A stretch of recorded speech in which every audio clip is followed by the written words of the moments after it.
there is a bit of good news from the National Federation of Independent Businesses. Their monthly Small Business Optimism Index rose slightly in August, beating expectations.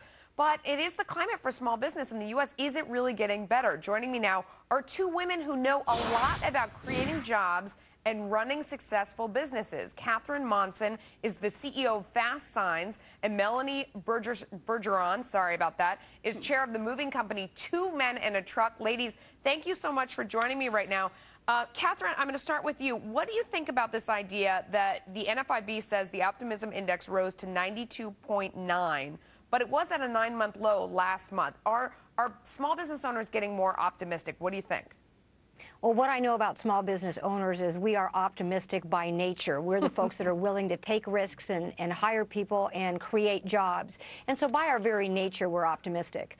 I'm here in Washington, D.C. today because I think we can make the environment even better for small businesses and create new jobs if we just had a little tax certainty on the horizon. Yeah. Melanie, do you agree with that? And by the way, Catherine, I love that point. You're right about that. In order to run a small business, you have to have both courage and optimism. So you're right about that. Melanie, what do you think? Are small business owners getting more optimistic right now? Well, it's hard to say. As Catherine said, we're here at Capitol Hill. We've got 400 franchisees out there, and 12 of my own franchisees out there talking to elected officials.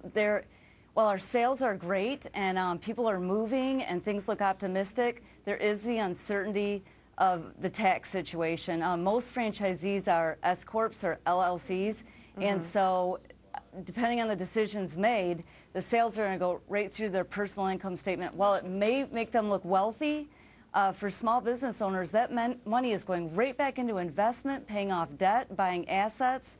So there is some fear about growing, expanding, and hiring until they know if the tax rates will go further. Catherine, is saying that you want certainty, is that a code word for saying you want lower taxes? Because that's the accusation that sometimes comes along. Is it that you want certainty or that you need it to be lower?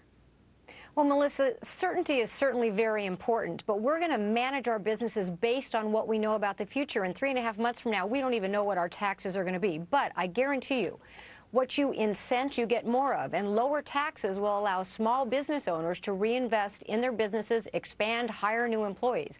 I personally know a dozen people who want to open Fast Signs locations today, but are afraid because of the uncertainty. They don't know what they're going to pay in taxes. They don't know what the environment is going to be like. So the message that we're taking on Capitol Hill today is things are good for franchising. Franchising has over 825,000 units in the U.S., employing almost 18 million people, accounting for 1 out of 8 private sector jobs. But we could create more jobs if we had lower taxes and a better business climate. We know that we can create more jobs. Every franchise that opens generates on average 15 new jobs, and jobs is what this economy needs. Melanie, do you agree with that? We only have a couple seconds left. Absolutely. We were robust before '08, and we've been up and down, but now going forward, we're up 1.5%. So the franchising industry has come up with 11,000 new establishments, and most franchises, when they open, it creates on average 15 jobs. So it's looking better, but there is uncertainty going forward. Ladies, thank you so much. We need tax reform. Yes, ladies, thank you so much for joining us today. We appreciate your insight because you are right there in the trenches. Thank you. Thank you so much. Appreciate it. Supercharging the IRS, we've got new details on the agency's powerful role in enforcing the health care law and what it could cost taxpayers. That's coming up next.